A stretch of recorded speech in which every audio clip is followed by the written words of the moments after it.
शुरुआत होती है डोंग हाई यूनिवर्सिटी की बिल्डिंग से, जहां पहले से ही काफी सारे स्टूडेंट्स जमा हो चुके थे। यहाँ हमारा मेन कैरेक्टर लिन मू अपने टेस्ट पेपर को देखकर काफी गहरी सोच में पड़ा हुआ था और शिकायत कर रहा था कि ये पेपर बहुत ज्यादा डिफिकल्ट है। ठीक उसी वक्त क्लासरूम में लड़कियों का एक ग्रुप एंट्री लेता है और सबका ध्यान अपनी तरफ खींच लेता है। स्टूडेंट्स फौरन उनमें से एक को पहचान लेते हैं और बातें करने लगते हैं कि वो कितनी क्यूट है, जिसकी वजह से सबको लगता है कि भले ही वो एक फ्रेशमैन है, लेकिन वो इस कैंपस की क्वीन है। उस लड़की का नाम था डूशिया, जिसे खुद को मिल रही इस अटेंशन से कोई खास खुशी नहीं हो रही थी। किसी को समझ नहीं आ रहा था कि वो इस क्लास में क्यों है, क्योंकि यहाँ तो सिर्फ सोफोमोर्स यानी सेकंड ईयर के स्टूडेंट्स थे। बाद में पता चलता है कि उसकी सगाई यहीं के किसी लड़के से हुई है, जिसे उसके दोस्त काफी बोरिंग मानते हैं। आखिर में वो लड़की खुद कहती है कि उस कचरे से शादी करने से बेहतर तो वो जिंदगी भर अकेली रहना पसंद करेगी। वो सब चलते हुए हमारे मेन कैरेक्टर की डेस्क के पास आकर रुक जाते हैं, जिसने अपनी गर्लफ्रेंड्स की मौजूदगी पर कोई रिएक्शन नहीं दिया। तभी उनमें से एक लड़की आगे बढ़ती है और वहां जाने लगती है जहां वो लड़का बैठा था। उसका ध्यान खींचने के लिए वो लड़की पूरी ताकत से उसकी डेस्क पर हाथ पटकती है। वो चाहती थी कि वो अपने दोस्तों के साथ उसी सीट पर बैठे, लेकिन लिन मू जवाब देता है कि पीछे बहुत सारी खाली डेस्क पड़ी हैं जहां वो लोग बैठ सकते हैं। लेकिन उस लड़की को इससे कोई फर्क नहीं पड़ता, क्योंकि उसका तो असूल ही यही था कि उसे बस यहीं बैठना है। वो लड़की तुरंत नोटिस कर लेती है कि हमारा हीरो इतनी सिंपल प्रॉब्लम भी सॉल्व नहीं कर पा रहा है। वो उसे ताना मारती है कि जब उसे कुछ आता ही नहीं तो उसने पहली डेस्क लेने की हिम्मत कैसे की, जबकि ये उसके लिए जरूरी भी नहीं है। वो लड़का इसका कोई जवाब नहीं दे पाया, क्योंकि बदकिस्मती से वो लड़की बिल्कुल सच बोल रही थी। उसने डू श्याओ यू की तरफ देखा, जो उसके सामने हो रही इन सब चीजों को लेकर पूरी तरह बेपरवाह थी। उसी वक्त उनकी बातचीत में कोई और दखल देता है और हमारे हीरो के कंधे पर हाथ रखता है। ये उसका ही एक क्लासमेट था, जिसे लगा कि इतनी खूबसूरत लड़की की रिक्वेस्ट पूरी करना जरूरी है। आखिरकार प्रोटैगनिस्ट को एहसास हो गया कि वो इस तरह के प्रेशर को नहीं झेल पाएगा, इसलिए वो अपनी जगह बदलने के लिए अपना सामान पैक करने लगा। इसके बाद सारे स्टूडेंट्स बड़े ध्यान से देख रहे थे कि कैसे वो हताश लूजर अपनी डेस्क छोड़कर जा रहा है। वो डू श्याओ यू के पास से गुजरा और उसकी तरफ एक नजर डाली, जिसके चेहरे पर अभी भी कोई इमोशन नहीं था। फिर भी उस लड़की में तीखी आवाज में बात की और बड़ी नफरत के साथ प्रोटैगनिस्ट को डरपोक कह दिया। उसकी दोस्त को यकीन नहीं हो रहा था कि हमारे हीरो जैसा कोई लड़का डोंग हाई यूनिवर्सिटी में एडमिशन ले सकता है, और उसे शक था कि इसकी जरूर कोई जान पहचान होगी। असलियत में डू श्याओ को इस बात से कोई फर्क नहीं पड़ता था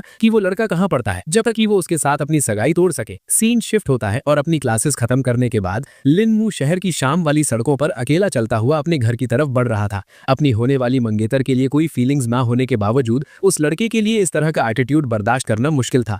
वो अपने दिमाग से उस पल को निकाल नहीं पा रहा था जब उस लड़की ने बड़ी बेरुखी से उसे डरपोक कहा था। वैसे तो वो लड़का खुद भी इस सगाई से खुश नहीं था, क्योंकि ये सब उसके पेरेंट्स ने अरेंज किया था। मेन कैरेक्टर ने फैसला किया कि वो इन सब प्रॉब्लम से अपना दिमाग खराब नहीं करेगा। वो बस घर जाकर ये देखना चाहता था कि उसके ग्रैंडफादर कैसे हैं। टैक्सी में बैठे हुए उसने उम्मीद की कि वो बूढ़े इंसान अब पहले से बेहतर होंगे। ज्यादा वक्त नहीं लगा और वो लिन फैमिली के मैंशन पर पहुंच गया, जो देखने में काफी शानदार और बड़ा लग रहा था। लिन मू दरवाजे के करीब गया और उसने अपने ग्रैंडफादर को आवाज देकर बताया कि वो घर आ चुका है। वो लड़का अंदर जाने ही वाला था, लेकिन अचानक रुक गया क्योंकि उसे कुछ अजीब आवाजें सुनाई दी। उसने तुरंत उन चिल्लाने की आवाजों को पहचान लिया और अंदाजा लगा लिया कि उसकी फैमिली फिर से झगड़ा कर रही है। प्रोटैगनिस्ट को ना चाहते हुए भी नोटिस किया कि उसके सारे रिश्तेदार पहले से ही वहां जमावड़े में मौजूद थे। वहां का माहौल तुरंत भारी हो गया, हर कोई जैसे जम था और वहां एक ऐसी घुटन भरी खामोशी थी जो अनकही शिकायतों से भरी हुई थी। उस लड़के को ग्रीट करने वाली पहली इंसान लिन रॉन आंटी थी, जिन्होंने समझाया कि दादाजी चेकअप के लिए हॉस्पिटल गए हैं और जल्द ही वापस आ जाएंगे। लिन मू को इस खबर से कोई हैरानी नहीं हुई, इसलिए उसने शांति से जवाब दिया कि वो अपने रूम में जा रहा है।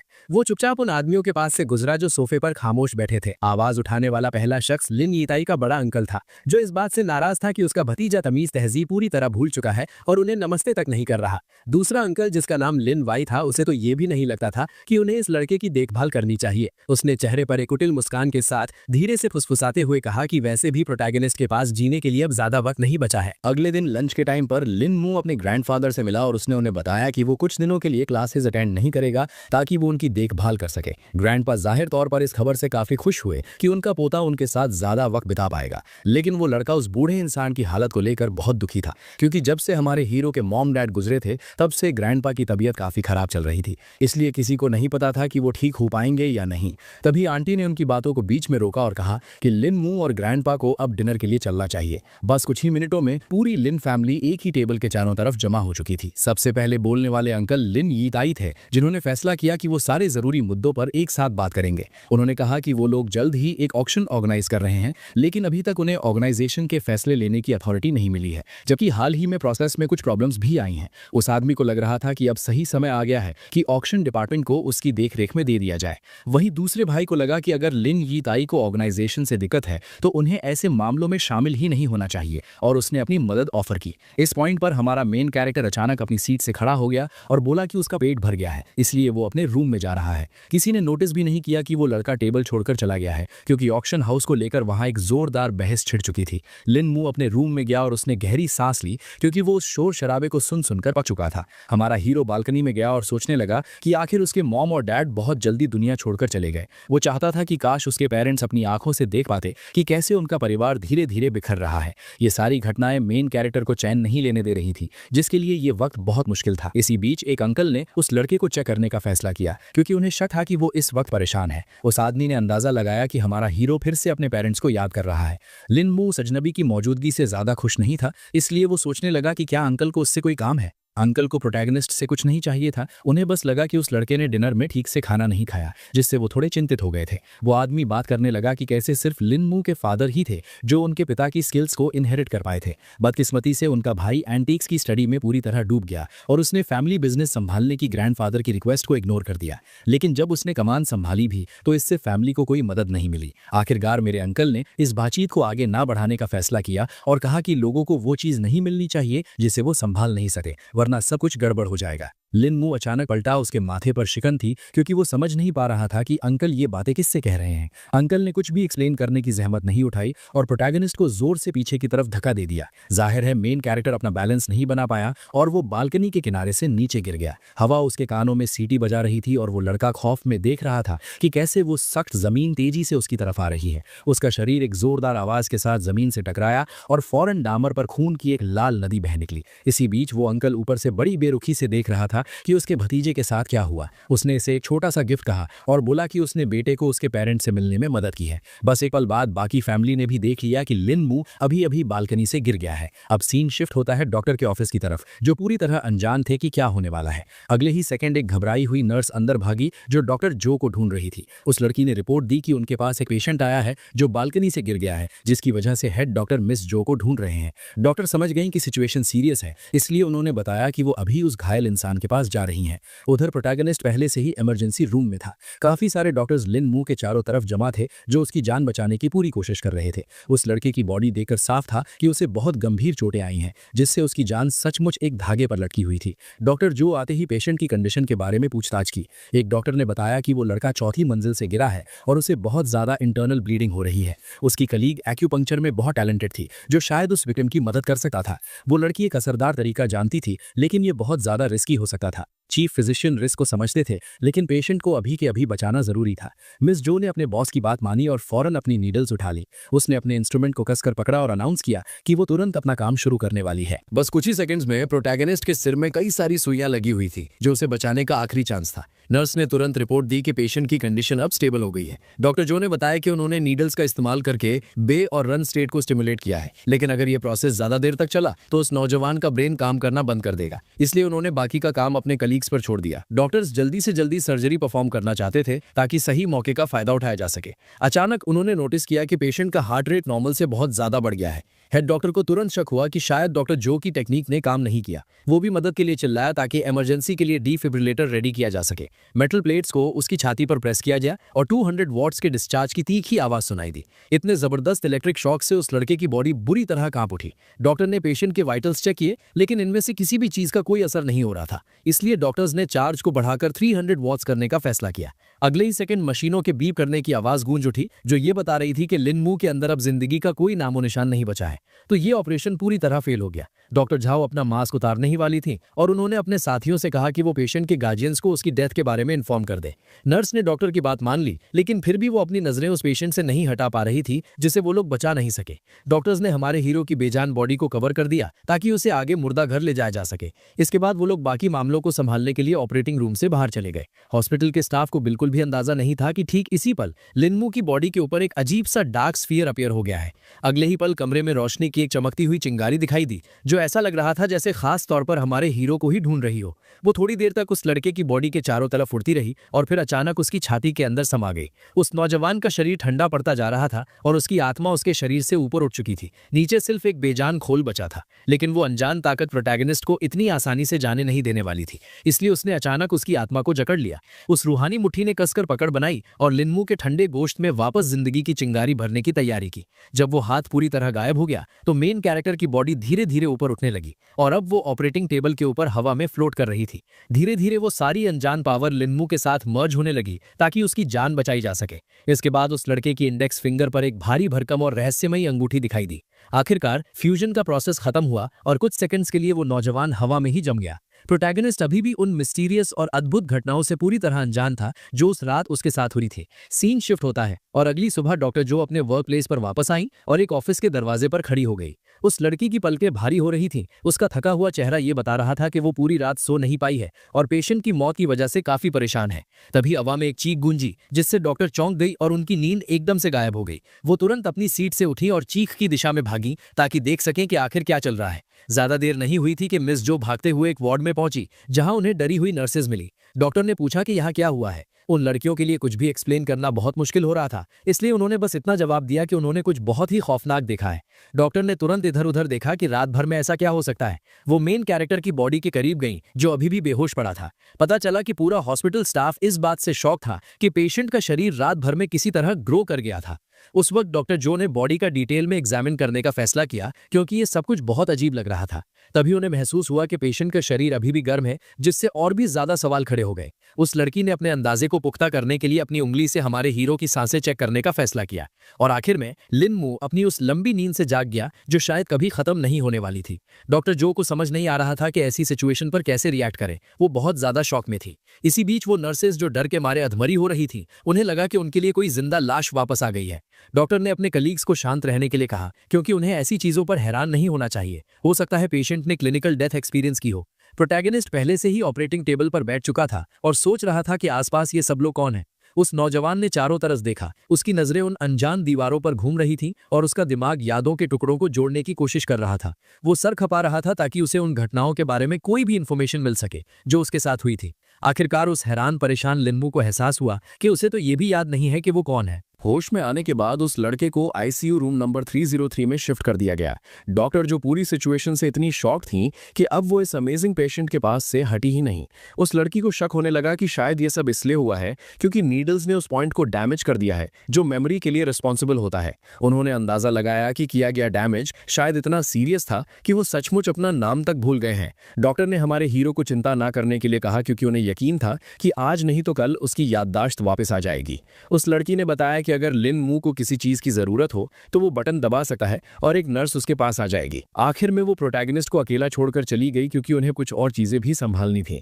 अब वो लड़का पूरी खामोशी में अकेला रह गया था और इतनी मुश्किल रात के बाद आराम कर सकता था। वो फाइनली उठा और सोचने लगा कि उसे इस जगह पर कोई भी स्पिरिचुअल ची महसूस नहीं हो रही है और उसका शरीर पहले से कहीं ज्यादा कमजोर है। पता चलता है कि उस बॉडी में पहले से ही कोई और आ चुका था जिसने अपनी आखिरी बची हुई ची का इस्तेमाल करके खुद को बचाया और अपने लिए एक नई बॉडी क्रिएट की, वरना वो बस मर ही जाता। उसने कभी सोचा भी नहीं था कि दुनिया के सबसे महान कल्टीवेटर का अंत इस तरह की चीजों से होगा। वो लड़का श्वानटेन और युगुए सेक्स पर बहुत गुस्सा था जो कुछ ज्यादा ही बेखौफ हो गए थे, इसलिए वो उन सब में से एक एक को कल्टीवेट करने के लिए कल्टीवेशन वर्ल्ड में वापस लौटने वाला था। सीन शिफ्ट होता है और इसी बीच लिन फैमिली मैंशन में भी हॉस्पिटल से लेटेस्ट न्यूज पहुंच चुकी थी। इस घटना के पीछे जिस अंकल का हाथ था वो इस बात से बेहद गुस्से में था कि उसका भतीजा अभी तक मरा नहीं है। उसके सबॉर्डिनेट ने रिपोर्ट दी कि वो लड़का जिंदा तो है लेकिन उसे कुछ याद नहीं है, जिससे उस आदमी को थोड़ी तसल्ली मिली, इसलिए उसने उसे सब कुछ संभालने के लिए कहा और अच्छा पैसा देने का वादा किया। आंटी को भी समझ नहीं आ रहा था कि क्या चल रहा है क्योंकि पहले तो कहा गया था कि लिनमू अब जिंदा नहीं बच सका। जाहिर है भाई के पास इन सवालों के जवाब नहीं थे क्योंकि उसके पास सिर्फ इतनी इंफॉर्मेशन थी कि वो नौजवान बच गया है लेकिन अपनी याददाश्त खो चुका है। ये खबर सुनते ही वो औरत उम्मीद करने लगी कि उनका भतीजा अब एक आम वेजिटेबल बनकर रह गया होगा। उसके अंकल इस बात पर थोड़ा हंसे कि उसके लिए मेमोरी लॉस और पूरा पैरालिसिस एक ही बात है। आंटी सोचने लगी कि अब उनका क्या होगा और उन्हें लगा कि उन्हें प्लान्स बदलने की जरूरत है। वो आदमी समझता था कि उसकी बहन लिन मू के सबसे करीब है, इसलिए उसने उसे जाकर लड़के को चेक करने के लिए कहा, क्योंकि पूरी सिचुएशन का पता लगाए बिना उन्हें खुद को रिवील नहीं करना चाहिए। उसने जोर देकर कहा कि वो औरत बस उसे चेक करेगी और देखेगी कि क्या उनके भतीजे का मेमोरी लॉस सच है या नहीं। उधर लिन मू चुपचाप अपने चेंबर में बैठा था और उसे शक भी नहीं था कि उसके खिलाफ क्या साजिशें रची जा रही हैं। दरवाजे पर खटखटाने की आवाज से खामोशी टूटी और लड़के ने तुरंत अपने मेहमानों को अंदर आने दिया। प्रोटैगनिस्ट समझ नहीं पाया कि क्या हो रहा है, इसलिए उसने डॉक्टर जो से पूछा कि उनके विजिट की वजह क्या है। डॉक्टर ने एक्सप्लेन किया कि कोई उस लड़के को देखने आया है और पूछा कि क्या उसे वो शख्स याद है। लिन मू ने अपने सर पर लगी बैंडेज की तरफ इशारा करते हुए फिर से जोर दिया कि उसकी हालत ऐसी है कि उसे कोई याद नहीं है। आंटी ने इन शब्दों से दुखी होने का नाटक किया, लेकिन उस नौजवान ने बस माफी मांगी और बताया कि वो उन्हें बिल्कुल नहीं पहचानता। उसने अपने भतीजे से कहा कि वो परेशान न हो और उसे जल्दी ठीक होने के लिए ज्यादा आराम करने की सलाह दी, ये वादा करते हुए कि वो फिर कभी आएगी। साथ ही उसने डॉक्टर से ये भी पूछा कि आखिर किसी वजह से ये लड़का अलग क्यों दिख रहा है। उस लड़की ने एक्सप्लेन किया कि गिरने की वजह से हमारे हीरो का चेहरा डैमेज हो गया था, इसलिए उन्हें थोड़ी बहुत सर्जरी करनी पड़ी। आंटी ने उनकी मदद के लिए डॉक्टर्स को थैंक यू कहा और उनसे अपने भतीजे का ख्याल रखने की रिक्वेस्ट की। असल में वो अपने मन ही मन बहुत खुश हो रही थी कि लिन मू सचमुच सब कुछ भूल चुका है। सीन शिफ्ट होता है और कुछ दिनों बाद वो लड़का अभी भी अपने रूम में बैठा था और इस दुनिया के बारे में कुछ इन्फॉर्मेशन ढूंढने की कोशिश कर रहा था। हमारे हीरो को पता चला कि इस दुनिया में ह्यूमन रेस सिर्फ 5000 सालों से है, लेकिन पता नहीं क्यों यहाँ की स्पिरिचुअल ची बहुत ज्यादा कमजोर थी। जो किताब उसे मिली थी उसकी मदद से वो फाइनली धीरे धीरे समझने लगा था कि आखिर ये जगह किस बारे में है। साथ ही डॉक्टर जो ने रिपोर्ट दी कि प्रोटैगनिस्ट अब लगभग ठीक हो चुका है, इसलिए उसे डिस्चार्ज किया जा सकता है। लिन मू ने उन दिनों में उसकी देखभाल और सपोर्ट करने के लिए डॉक्टर का तहे दिल से शुक्रिया अदा किया। उस लड़की को हंसी आ गई कि वो नौजवान ऐसे बर्ताव कर रहा है जैसे किसी प्राचीन समय से आया हो। वो लड़का थोड़ा शर्मिंदा हो गया क्योंकि अब डॉक्टर को उसका सीक्रेट पता चल गया था कि उसे मार्शल आर्ट्स की कहानियां पसंद है। डॉक्टर ने हमारे हीरो से कहा कि वो फाइनली डिस्चार्ज ले ले ताकि अपनी फैमिली और दोस्तों के साथ वक्त बिता सके और उसकी याददाश्त वापस आ जाए। डॉक्टर के इंस्ट्रक्शंस को फॉलो करते हुए लिन मू हॉस्पिटल ग्राउंड्स के एग्जिट की तरफ बढ़ा। उस नौजवान को सही जगह ले जाने के लिए सड़क पर पहले से ही एक टैक्सी इंतजार कर रही थी। वो लड़का दरअसल बहुत हैरान था कि इस दुनिया में ज्यादा स्पिरिचुअल चीज नहीं है, फिर भी इंसानियत ने इसके बिना बहुत ज्यादा तरक्की कर ली है। ज्यादा देर नहीं लगी और वो गाड़ी हाई स्कूल के मेन एंट्रेंस के बाहर आकर रुक गई। प्रोटैगनिस्ट ने अपनी पैंट की पॉकेट्स को टटोला और उसे एहसास हुआ कि वो पूरी तरह खाली है। टैक्सी ड्राइवर ने बताया कि उस लड़के को $50 पे करने हैं, लेकिन लिन मू के पास देने के लिए कुछ नहीं था। लिन मू ने समझाया कि वो अभी अभी हॉस्पिटल से आया है, जिसकी वजह से उसके पास पैसे नहीं है। वो आदमी ये सुनकर चौंक गया क्योंकि उसने डुंगहाई यूनिवर्सिटी के स्टूडेंट्स से ऐसी उम्मीद बिल्कुल नहीं की थी, जहां सबसे बेस्ट और अमीर स्टूडेंट्स पढ़ते थे। फिर उसने सुझाव दिया कि हमारा हीरो अपने किसी दोस्त को कॉल करे जो उसके लिए पैसे दे सके। वो लड़का सचमुच बहुत शर्मिंदा हो गया क्योंकि उसे ये भी नहीं पता था कि उसका कोई दोस्त है भी या नहीं।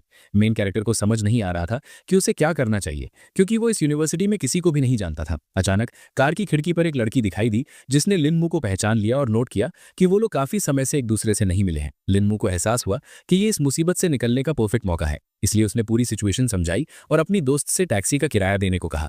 उस लड़की को मदद करने में कोई एतराज नहीं था और उसे लगा कि उसका दोस्त शायद इसलिए हॉस्पिटल में था क्योंकि उसकी प्लास्टिक सर्जरी हुई है। प्रोटैगनिस्ट ने उसने कहा कि पहले वो पेमेंट कर दे ताकि वो कार से बाहर निकल सके और तसल्ली से पूरी बात समझा सके।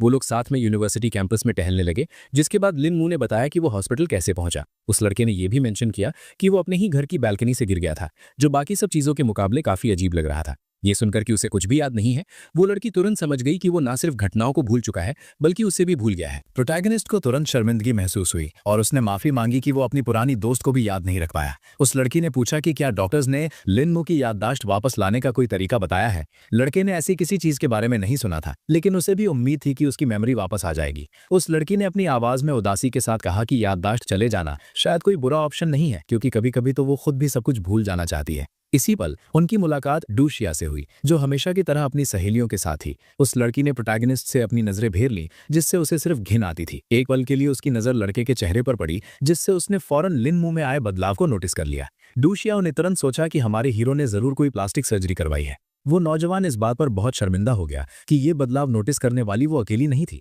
और उसने एक बार फिर सिचुएशन समझाने की कोशिश की। उसकी दोस्त ने उनकी बातचीत में दखल दिया और कंफर्म करने का फैसला किया कि लिन मू की वाकई सर्जरी हुई है और ये भी कहा कि वो काफी क्यूट लग रहा है। डूशियाओ ने बस हंसकर उस लड़के के फैसले का मजाक उड़ाया और जोर देकर कहा कि वो सर्जरी के बाद भी किसी घटिया इंसान से शादी नहीं करेगी। तब उस लड़के ने नतीजा निकाला कि लगता है इस बॉडी का पिछला मालिक इस औरत के साथ एंगेज था। प्रोटैगनिस्ट ने तुरंत सगाई तोड़ने का सुझाव दिया क्योंकि उसे ऐसा करने में कोई ऐतराज नहीं था। डू शियाओ और उसकी सहेली को गहरा सदमा लगा कि इस लड़के ने अचानक इतना बड़ा फैसला कैसे ले लिया। लिन मू ने कॉन्फिडेंस के साथ कहा कि वो इस लड़की जैसी किसी भी इंसान से शादी नहीं करना चाहेगा। जाहिर है यूनिवर्सिटी की मेन ब्यूटी ने अपनी तरफ ऐसे शब्द सुनकर अपने चेहरे पर कोई भाव नहीं आने दिया और बस इतना कहा कि उस नौजवान की तरफ से ये काफी बहादुरी वाला काम है। वो लड़का इस सगाई को पूरी तरह खत्म करना चाहता था ताकि वो लड़की उसे फिर कभी परेशान ना करे। बदले में मेन कैरेक्टर की दोस्त ने हंसते हुए ऐसे बोल्ड फैसले का सपोर्ट किया। लिन मू इस तरह के एटीट्यूड से काफी नाखुश था, इसलिए अब वो उम्मीद कर रहा था कि उसकी मुलाकात डू शियाओ से दोबारा कभी ना हो। वो लड़की उस लड़के से अपनी नजरें नहीं हटा पा रही थी जिसे वो पहले एक लूजर समझती थी, क्योंकि उसने इतने भारी बदलाव की उम्मीद नहीं की थी। वहीं दूसरी तरफ वो दोस्त हमारे हीरो के लिए बहुत खुश थी, जिसने आखिरकार अपना छोटा सा बदला पूरा कर लिया। अब उस लड़के को पता चला कि याददाश्त जाने से पहले वो एक कमजोर और डिप्रेस्ड इंसान था, जिसे हर कोई आसानी से बुली करता था और नीचा दिखाता था। उस लड़की ने बताया कि हर बार ये सिर्फ डराना धमकाना नहीं होता था, बल्कि असल में बहुत शर्मनाक होता था। प्रोटैगनिस्ट को एहसास हुआ कि डू शियाओ यूं तो वैसे भी अपनी तरफ से सगाई तोड़ना चाहती थी और उसने बस उसे ऐसे ही जाने दिया। दोस्त को लगा कि वो लड़की इससे ज्यादा के लायक भी नहीं थी, इसलिए वो सोचने लगी कि लिन मू अब आगे क्या करेगा। उसे लगा कि वो लड़का अपने फैसले पर पछता रहा है, क्योंकि उसकी मंगेतर यूनिवर्सिटी की क्वीन थी। लेकिन सच तो ये था कि उसे रत्ती भर भी फर्क नहीं पड़ता था। उस लड़की ने इस बातचीत को खत्म करने का फैसला किया और हमारे हीरो से कहा कि अगली बार डू शियाओ से दूर ही रहना। उसने लड़के को उसकी क्लास का रास्ता दिखाने का भी वादा किया, क्योंकि ये तो साफ था कि उसे वो भी लाद नहीं है। सीन शिफ्ट होता है और रास्ते में किसी ने हमारे हीरोज की तरफ एक तेज धार वाला डार्ट फेंका, जो ठीक उस लड़की की आंख के पास आकर रुक गया। पता चला कि उसकी दोस्त का रिएक्शन काफी सधा हुआ था, इसलिए उसे 2 उंगलियों से उसे कैच करने में कोई परेशानी नहीं हुई।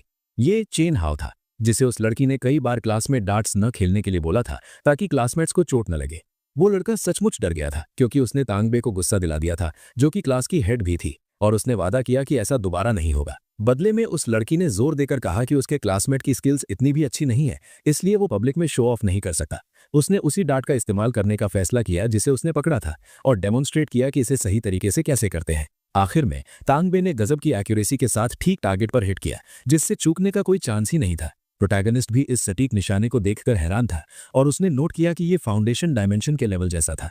इसके बाद हेड टीचर ने अपने क्लासमेट लिन मू को बाकी लड़कों से फिर से इंट्रोड्यूस करवाया। उन्होंने याद दिलाया कि ये लड़का घायल हो गया था, जिसकी वजह से इसकी याददाश्त चली गई है, इसलिए उन्होंने उसके क्लासमेट से उसकी यादें वापस लाने में मदद करने के लिए कहा। सारे स्टूडेंट्स ने मेन कैरेक्टर का जोरदार तालियों के साथ स्वागत किया ताकि उसे थोड़ा बहुत सपोर्ट मिल सके। तभी प्रोटैगनिस्ट ने नोटिस किया कि ये तांगबे इतनी भी बुरी इंसान नहीं है और वो अपनी क्लास में काफी पॉपुलर भी है। लिन मू के इंट्रोडक्शन में अचानक रुकावट आई जब स्टडी रूम के दरवाजे पर नॉक हुई। बस 1 सेकंड में वो टीचर क्लासरूम के अंदर आ गई, जो स्टूडेंट्स को लेसन पढ़ाने ही वाली थी। उस औरत ने चेहरे पर मुस्कान लिए अपने स्टूडेंट से पूछा कि क्या उसने कुछ जरूरी मिस कर दिया है। लिन मू को तुरंत लगा कि ये भी उनकी कोई क्लासमेट होगी जो थोड़ी लेट हो गई है। तांगबे तुरंत हंस पड़ी, क्योंकि उसका दोस्त इंस्ट्रक्टर सॉन्ग लियांगजू को स्टूडेंट समझने की गलती कर बैठा था। प्रोटैगनिस्ट घटनाओं के इस मोड़ से हैरान था और इसी बीच टीचर ने स्टूडेंट से अपने साथ चलने के लिए कहा, क्योंकि वो यूनिवर्सिटी वापस आ चुका था। हेड टीचर इस बात से खुश नहीं थी कि उसका क्लासमेट टीचर की बात नहीं मान रहा है, इसलिए वो चिल्लाई कि जल्दी करो और मिस सॉन्ग के साथ जाओ। सॉन्ग लियांगजू ने पहले ही सुन लिया था कि उस लड़के के साथ क्या हुआ था,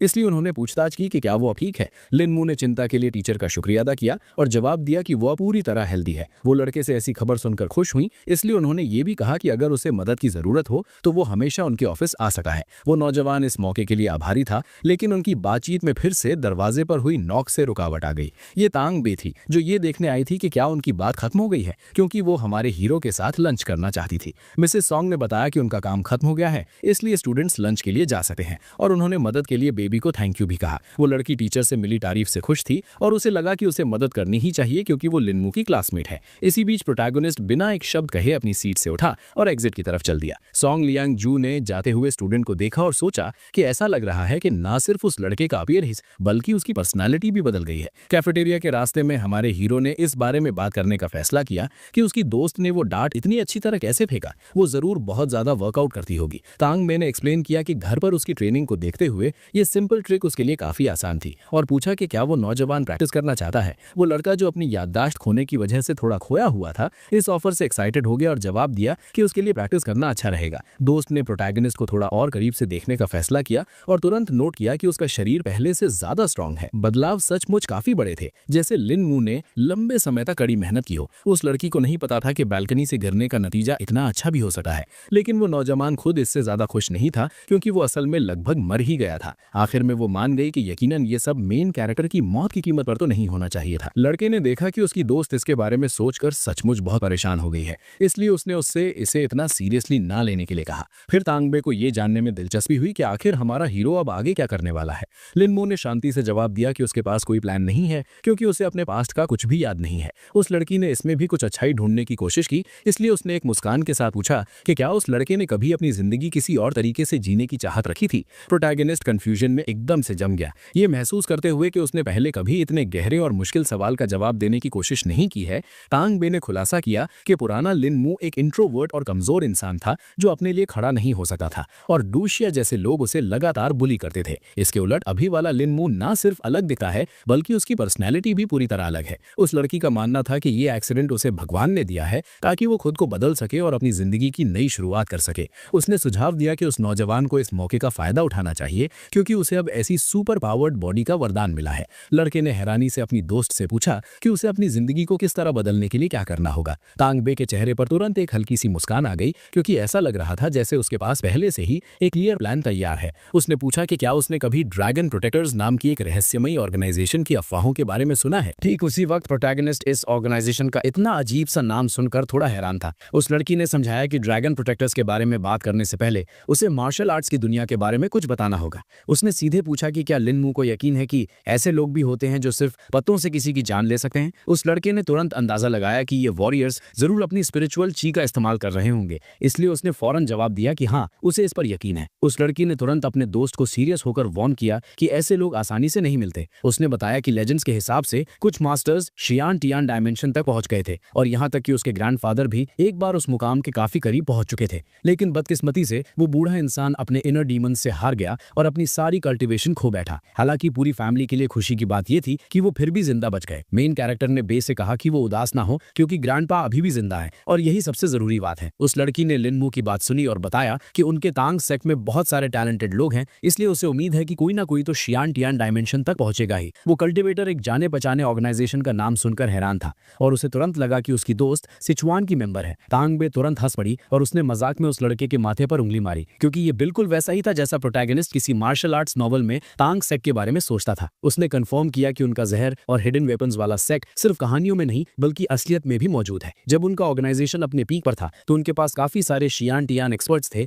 जो बहुत ताकतवर वॉरियर्स माने जाते थे। लिन मू ने ऐसी बातें सुनने की उम्मीद बिल्कुल नहीं की थी, इसलिए उसने तुरंत सवाल किया कि आखिर ये लोग कितने पावरफुल होते थे। उस लड़की को सब कुछ अपने ग्रैंडफादर से पता चला था, जिनका कहना था कि सारी टेक्निक्स इन्हीं खास फाइटर्स ने बनाई थी। हमारे हीरो ने पहले ही मान लिया था कि ये शियान एक्सपर्ट्स ताकत में फाउंडेशन डायमेंशन लेवल के बराबर होते हैं, और उसने पूछा कि क्या अभी उनके सेक्ट में ऐसे कोई मास्टर्स हैं। उसकी दोस्त ने तुरंत जोर देकर बताया कि ड्रैगन प्रोटेक्टर्स को हाशा गवर्नमेंट ने खास मौकों के लिए बनाया था। यही वजह है कि कुछ सेक्ट्स अपने डिसाइपल्स को टीम में भेजते हैं ताकि वो जल्दी ब्रेक थ्रू कर सके। और मजे की बात तो ये है कि खुद तांगबे ऐसी ही एक टीम को कोच करती है। प्रोटैगनिस्ट थोड़ा हिचकिचाने लगा, क्योंकि उसे यकीन नहीं था कि अगर वो किसी कल्ट या सेक्ट का हिस्सा नहीं है तो क्या वो टीम ज्वाइन कर सकता है। उस लड़की ने उसे भरोसा दिलाया कि उस नौजवान का पोटेंशियल और अच्छी ट्रेनिंग मिलकर उसे उनके रिक्रूट्स से कमजोर नहीं रहने देंगी, और पूछा कि क्या वो ड्रैगन डिफेंडर्स को ज्वाइन करना चाहता है। कुछ देर के लिए लिन मू सोचता रहा कि क्या उसे इतना अचानक फैसला लेना चाहिए। आखिर में उस बहादुर आदमी ने मजबूती से कहा कि वो अब एक दूसरी जिंदगी जीना चाहता है। उनकी बातचीत यही खत्म हुई और घटनाएं रात के अंधेरे में आगे बढ़ी। सीन शिफ्ट होता है और प्रोटैगनिस्ट तांग लॉन्ग कॉर्पोरेशन की बड़ी सी बिल्डिंग के बाहर पहुंच चुका था। असल में वो नौजवान ये देखकर हैरान था कि ऑर्गेनाइजेशन का बेस शहर के बिल्कुल बीचों बीच बना हुआ है। तांगबे को इसमें कोई प्रॉब्लम नहीं लगी, क्योंकि सरकार की किसी जरूरी एजेंसी को रखने के लिए ये बिल्कुल सही जगह है। साथ ही अगर कोई इमरजेंसी हो तो यहाँ से जितनी जल्दी हो सके रिस्पॉन्ड किया जा सकता है। लड़के को एहसास हुआ कि उसने कुछ बेवकूफी वाली बात कह दी थी, इसलिए उसने माना कि उसकी दोस्त आखिरकार सही कह रही है। बहुत जल्द वो लोग पहले से ही तांग लॉन्ग कॉर्पोरेशन बिल्डिंग के अंदर थे और ऊपर के फ्लोर्स पर जाने के लिए एलिवेटर की तरफ बढ़ रहे थे। हमारे हीरो ने जब उस जगह का इतना विशाल स्केल देखा तो उसे यकीन हो गया कि यही ऑर्गेनाइजेशन का बेस है। इसी बीच उस लड़की ने अपनी आइडेंटिटी कंफर्म करने के के लिए अपना कार्ड निकाला। उसने उस डॉक्यूमेंट को एलिवेटर पैनल पर स्वाइप किया क्योंकि इसे सिर्फ स्पेशल आइडेंटिफिकेशन के साथ ही यूज किया जा सका था। 1 सेकंड के बाद स्क्रीन पर एक नोटिफिकेशन आया कि जरूरी फाइल्स का डाउनलोड शुरू हो गया है। तांग बे ने जरूरी इन्फॉर्मेशन डालना शुरू किया और साथ ही साथ एक्सप्लेन किया कि तांग लॉन्ग कॉर्पोरेशन तो बस एक दिखावा है। उसने प्रोटैगनिस्ट से कहा कि इसका असली रूप देखने के लिए बस थोड़ा इंतजार करो। वो कल्टीवेटर अभी ऐसी टेक्नोलॉजी से वाकिफ नहीं था, इसलिए जब एलिवेटर तेजी से नीचे गिरने लगा तो वो बुरी तरह चौंक गया। 1 सेकंड बाद घंटी बजी, जिससे उन्हें पता चला कि वो लोग सही फ्लोर पर पहुंच चुके हैं। जैसे ही एलिवेटर के दरवाजे खुले, तांग बे ने अनाउंस किया कि वो लोग ड्रैगन प्रोटेक्टर के बेस पर आ चुके हैं। पता चला कि जमीन के नीचे काफी बड़ा कमरा था जहां ऑर्गेनाइजेशन के बहुत सारे एम्प्लॉइज काम कर रहे थे। उस लड़की ने बिल्कुल भी वक्त बर्बाद नहीं किया और तुरंत अपने दोस्त को ड्रैगन डिफेंडर्स के एक लीडर के ऑफिस में ले गई। उस आदमी ने किसी और की मौजूदगी को महसूस कर लिया था, इसलिए वो तुरंत अपनी नींद से जाग गया। वो इस अनएक्सपेक्टेड विजिट से हैरान था और उसने तुरंत पूछा कि बे इतनी देर रात यहाँ क्या कर रही है। इसी बीच हमारे हीरो ने उस बूढ़े आदमी से निकलने वाले स्पिरिचुअल ची के ग्लो को देख लिया था, तो ऐसा लग रहा था कि वो फाउंडेशन डायमेंशन को पार करके सीधे एनर्जी गैदरिंग डायमेंशन में एंटर कर चुका है। लेकिन साथ ही उस लड़के को एहसास हुआ कि ये वॉरियर अभी भी शियांतियन डायमेंशन से काफी दूर है। फिर तान बे ने अंकल यांग को एक्सप्लेन किया कि वो उनके पास एक रेयर मार्शल आर्ट्स जीनियस लेकर आई है, एक ऐसा एक्स्ट्रा ऑर्डिनरी टैलेंट वाला इंसान जो हजारों मास्टर्स के बीच भी नहीं मिलेगा। वो आदमी नाखुश था कि ये लड़की अपने बॉयफ्रेंड को इंट्रोड्यूस करते वक्त ऐसा मजाक कर रही है और उसने जोर देकर कहा कि अब उसके लिए मार्शल आर्ट्स सीखने में बहुत देर हो चुकी है। उसने तुरंत हफाई दी कि ये उसका बॉयफ्रेंड नहीं है और सजेस्ट किया कि लीडर खुद मेन कैरेक्टर की स्किल्स चेक करके देख लें। अंकल यांग अपनी स्वीट बेबी को मना नहीं कर सके, इसलिए उन्होंने उसकी बातों पर भरोसा करने का फैसला किया। वो उस नौजवान की तरफ बढ़े, उसके कंधे पर कॉन्फिडेंस के साथ अपना हाथ रखा और बड़े गौर से उसके चेहरे को देखा। आखिर में वो आदमी बहुत ज्यादा हैरान रह गया क्योंकि उस लड़के के पास एक काफी स्ट्रांग बॉडी थी, भले ही उसे मार्शल आर्ट्स की कोई स्किल्स नहीं आती थी। तांग बे बहुत खुश हुई क्योंकि उसकी बात सच साबित हो गई थी और उसने ये भी जोड़ा कि लिन मू पहले एक ऑर्डिनरी लड़का हुआ करता था, लेकिन गिरने के बाद उसकी बॉडी कई गुना ज्यादा स्ट्रांग हो गई है। अंकल यांग की आंखें हैरानी से फटी की फटी रह गईं क्योंकि ये सब सुनने में सचमुच इम्पॉसिबल लग रहा था। खुद उस लड़के को भी ज्यादा कुछ समझ नहीं आ रहा था क्योंकि हॉस्पिटल वालों ने सब कुछ ट्राई कर लिया था, लेकिन इन बदलावों की वजह कभी नहीं जान पाए। ऑर्गेनाइजेशन का लीडर समझ गया कि हमारे हीरो को ड्रैगन प्रोटेक्टर्स के बारे में पहले से ही खबर है, इसलिए उसने फौरन उसे ऑर्गेनाइजेशन ज्वाइन करने का ऑफर दे दिया और लिन मू ने भी बिना किसी हिचकिचाहट के हामी भर दी। उस आदमी ने बताया कि टीम का हिस्सा बनने से पहले उस नौजवान को एक टेस्ट पास करना होगा और जब वो इसे ज्वाइन कर लेगा तो उन्हें छोड़कर जाना इतना आसान नहीं होगा। प्रोटैगनिस्ट ने यहाँ आने से पहले ही अपनी गर्लफ्रेंड से ये सारी बातें सुन ली थी, इसलिए उसने बहुत पहले ही अपना मन बना लिया था और वो उन्हें ज्वाइन करना चाहता था। अंकल यांग इस जवाब से काफी खुश थे, तो उन्होंने तुरंत कहा कि वो टेस्ट की तैयारी शुरू करेंगे और उन्हें पूरा भरोसा था कि अपने टैलेंट के दम पर लिन मू सारे तैयार किए गए टेस्ट्स को पास कर लेगा। उन्होंने उस लड़के को एक किताब पकड़ाई जिसमें ब्रीथ होल्डिंग टेक्निक के बारे में बताया गया था और उस नए आने वाले से कहा कि जैसे ही वो इसे पढ़ ले इसे जला दे, क्योंकि इन्फॉर्मेशन का लीक होना बिल्कुल भी बर्दाश्त नहीं किया जाएगा। उस आदमी ने जोर देकर कहा कि हमारे हीरो को बस किताब में दिए गए इंस्ट्रक्शंस फॉलो करने हैं और जब वो टेक्निक में महारत हासिल कर ले तो खुद अंकल यांग को ढूंढ ले। उस नौजवान ने भी डोनेट किए गए इक्विपमेंट के लिए ऑर्गेनाइजेशन के लीडर का शुक्रिया अदा किया और टेक्स्ट बुक को मजबूती से अपने हाथों में ले लिया। तांग बे ने जब तसल्ली कर ली कि सारी डिटेल सेटल हो गई हैं, तो उसने सुझाव दिया कि लिन मू का ट्रायल शुरू होना चाहिए, जिस पर अंकल यांग ने अपनी रजामंदी दे दी। जब वो लड़के ऑफिस से बाहर निकले तो वो आदमी संतुष्टि से हंसा क्योंकि उसे इतना काबिल फाइटर मिल गया था। उसे यकीन हो गया था कि वो लड़की उसके लिए कोई चमत्कार लेकर आई है, तो डुनहाई ब्रांच को बहुत जल्द एक नया एक्सपर्ट मिलने वाला था। सीन शिफ्ट होता है और ड्रैगन डिफेंडर्स के लीडर से मिलने के बाद प्रोटैगनिस्ट डॉर्मिटरी की तरफ गया। लिन मू बैठ गया और बड़े ध्यान से ब्रीथ होल्डिंग टेक्निक को स्टडी करने लगा ताकि वो जितनी जल्दी हो सके ऑर्गेनाइजेशन को ज्वाइन कर सके। उसे अभी भी समझ नहीं आ रहा था कि लू शो यांग की स्पिरिचुअल ची इतनी अजीब क्यों थी और उसने अंदाजा लगाया कि शायद यहाँ की एनर्जी कमजोर है, इसलिए ऐसा हो रहा है। ठीक इसी पल उसकी इंडेक्स फिंगर पर वो रहस्यमयी अंगूठी दोबारा नजर में आई। बस 1 सेकंड में वो पूरी तरह मटीरियलाइज हो गई और उसने सारी एनर्जी को सोख लिया। ऐसा लग रहा था कि कल्टीवेटर की दुनिया से बची हुई बस यही एक ज्वेलरी है, इसलिए वो सोचने लगा कि वो इस रिंग की स्टोरेज से आइटम्स तक कब पहुंच पाएगा। आखिर में उस लड़के ने फैसला किया कि जैसे ही सूरज निकलेगा वो इसके बारे में इंफॉर्मेशन ढूंढने के लिए लाइब्रेरी जाएगा। प्रोटैगनिस्ट ने अपने प्लान को फॉलो किया और सुबह होते ही वो सही जगह पर मौजूद था। अपने हाथों में किताबों का एक भारी ढेर लिए वो पास की खाली टेबल पर बैठ गया और पन्ने पलटने लगा ताकि टेक्स्ट में उसे अपनी जरूरत की इंफॉर्मेशन मिल सके। अचानक किसी बाहरी आवाज ने वहां की खामोशी को तोड़ दिया, जिससे वो नौजवान चौंक गया और उसका ध्यान किताब से हट गया। पता चला कि ये डू शिया थी जो खुश नहीं थी क्योंकि कोई और लड़का उस पर डोरे डाल रहा था। उस लड़की ने वॉन डॉन को ठंडे दिमाग से वॉर्न किया कि वो उसे अकेला छोड़ दे और बड़ी नफरत के साथ ये भी कहा कि उसके खानदानी पैसे उसे उसकी नजरों में कोई अहमियत नहीं दिला सकते। वो नौजवान फिर भी पीछे हटने को तैयार नहीं था क्योंकि उसे लगता था कि वो दोनों एक जैसे हैं और एक दूसरे के लिए परफेक्ट है। डू शियाओयू इस बात से नाराज थी कि वो अपने बारे में इतनी ऊंची राय रखता है और उसने जोर देकर कहा कि वोंग फैमिली उसे कभी भी अपनी विरासत या पावर नहीं सौंपेगी। इसके बाद उस लड़की ने साफ कर दिया कि उसे कोई इंटरेस्ट नहीं है और वो मुड़कर वैंग डोंग से दूर जाने लगी। वो लड़का इतना ज्यादा इरिटेटिंग था कि वो लगातार उसे परेशान किए जा रहा था और इस बात का मजाक उड़ा रहा था कि उसकी सगाई लिन फैमिली के किसी लूजर के साथ हुई है। हर किसी ने सुन रखा था कि लिन मू एकदम बेकार इंसान है, इसलिए वैंग डोंग को लगता था कि वो इतनी खूबसूरत लड़की के साथ नहीं हो सका। असल में उस लड़की के लिए ऐसे घटिया इंसान के आसपास रहना और अपने इमोशंस को कंट्रोल करना काफी मुश्किल हो रहा था। इसी बीच हमारा मेन कैरेक्टर इन दोनों के बीच क्या चल रहा है इस पर बिल्कुल भी ध्यान नहीं दे रहा था। वैंग डोंग ने देखा कि उसका कॉम्पिटिटर यहीं मौजूद है, तो उसने खुद लिन मू को परेशान करने का फैसला किया। वो लड़का अभी भी ऐसा दिखावा कर रहा था जैसे उसे कुछ दिखाई या सुनाई नहीं दे रहा हो और वो अपनी किताब से ब्रेक लेने को तैयार नहीं था। वो बुली इस बात से काफी खुश था कि हमारे हीरो में तमीज नाम की कोई चीज नहीं है। उसने उस नौजवान की तरफ एक डिसाइसिव कदम बढ़ाया और उसकी आंखों में घूरते हुए पूछा कि क्या उसे कोई प्रॉब्लम है, क्योंकि वो लगातार उसकी तरफ देखने से भी बच रहा है। हमारे हीरो को यह भी नहीं पता था कि वो इस इंसान को जानता है या नहीं, इसलिए उसने बस पूछा कि वैंग डोंग को क्या चाहिए। फिर वो लड़का लिन मू को धमकाने लगा कि वो जल्दी करे और डू शियाओ के साथ अपनी सगाई तोड़ दे। बदले में खुद उस नौजवान ने कहा कि उन्होंने पहले ही सब कुछ कैंसिल कर दिया है, इसलिए अब उस लड़की के मामलों में उसे कोई दिलचस्पी नहीं है। वो बुली हैरानी से पलटा और उसने खुद डू शियाओ से पूछा कि क्या ये सच है। उस ब्यूटी ने सिचुएशन का फायदा उठाने का फैसला किया और धीरे से झूठ बोल दिया कि ऐसा बिल्कुल भी नहीं है। वो लड़का इस बात को बर्दाश्त नहीं कर पाया कि प्रोटैगनिस्ट ने उससे झूठ बोला है, इसलिए उसने गुस्से में उसके हाथों से किताब छीन ली। हैरानी की वजह से उस नौजवान के हाथ से टेक्स्ट बुक छूट गई और वो धड़ाम से फर्श पर जा गिरी। वैंग डोंग बहुत गुस्से में था कि उस लड़के ने उसे धोखा देने की हिम्मत कैसे की और उसने वादा किया कि इसकी कीमत उसे जरूर चुकानी पड़ेगी। लिन मू को इस तरह की बातों से रति भर भी डर नहीं लगा, इसलिए उसने जवाब में बस बेपरवाही से किया। प्रोटैगनिस्ट अपने लिए ऐसा एटीट्यूड बर्दाश्त नहीं करने वाला था, इसलिए उसने उस लड़के को जोर से पकड़ा जो अभी भी उसके पीछे पड़ने से बाज नहीं आ रहा था।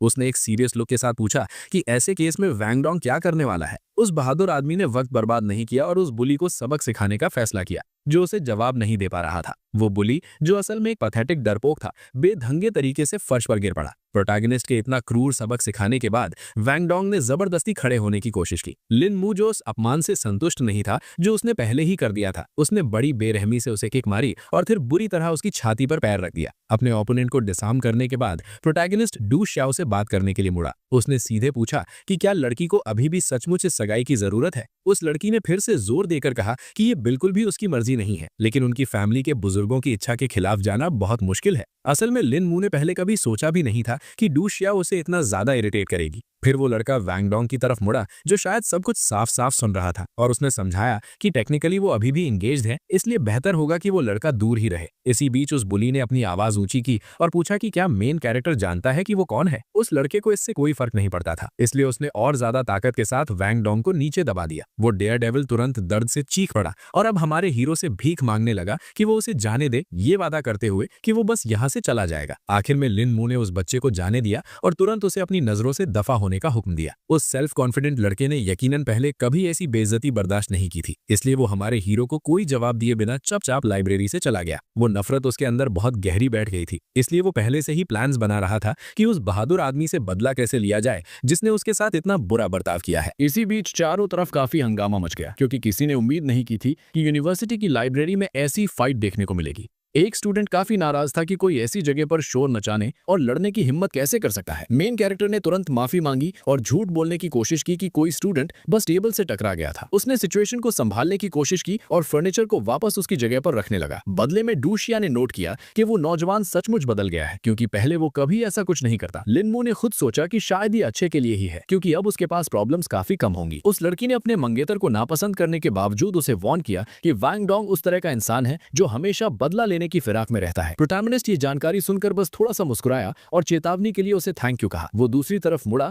और उसकी नजर उसी किताब पर पड़ी जिसे उस बुली ने उसके हाथों से छीन लिया था। तुरंत उसकी नजर एक लाइन पर पड़ी जिसमें लिखा था कि अगर दुश्मन वापस आए तो किसी को भी वो काम खत्म करना चाहिए जो उन्होंने शुरू किया था। उस लड़के ने सोचा कि उसने वो टेक्निक तो पहले ही सीख ली है, इसलिए अब लिu शुयोंग को ढूंढना और कुछ नया हासिल करना सही रहेगा। शाम हो चुकी है और सीन शिफ्ट होता है वैंग फैमिली के घर की तरफ, जहां पहले से ही एक और हंगामा खड़ा हो रहा था। उसका उसका पिता इस बात से खुश नहीं था कि उसका कोई भी सबऑर्डिनेट उसके लिए काम की इन्फॉर्मेशन नहीं ला पाया, जबकि वो अच्छे पैसे दे रहा था और पूरे एक हफ्ते से इंतजार कर रहा था। स्टाफ के सारे मेंबर्स कह रहे थे कि लिन मू तो बस एक कमजोर और डरपोक इंसान है, लेकिन मुसीबत ये थी कि वो किसी तरह यंग मास्टर का हाथ तोड़ने में कामयाब हो गया। उन सब ने एक सुर में रिपोर्ट दी कि उन्होंने उस लड़के को पहले कभी ऐसे नहीं देखा, जैसे वो कोई बिल्कुल अलग इंसान हो। फैमिली के हेड को तब दिलचस्पी हुई जब उसने उनके मकसद में आए अचानक बदलाव के बारे में सुना। एक सबऑर्डिनेट ने बताया कि उन्होंने लिन फैमिली के घर के किसी नौकर को रिश्वत दी थी, जिसने बताया कि एक्सीडेंट के बाद वो नौजवान अपनी याददाश्त खो बैठा है और ऐसा बन गया है, यहाँ तक कि उसने घर आना भी बंद कर दिया है। मिस्टर वैंग ने कड़ा फैसला लेने की ठान ली थी, इसलिए उसने अपने फाइटर्स को ऑर्डर दिया कि चाहे जो हो जाए इस लड़के को पकड़ कर लाओ। सारे गार्ड्स एक लाइन में खड़े हो गए और सबने एक साथ ऑर्डर एक्सेप्ट किया। वो बूढ़ा आदमी सिर्फ लिन फैमिली की वजह से किसी लूजर लिन मू से डरने वाला नहीं था, क्योंकि उसने पर्सनली उसका नुकसान किया था। अगली सुबह प्रोटैगनिस्ट, जिसे शक भी नहीं था कि उसका शिकार शुरू हो चुका है,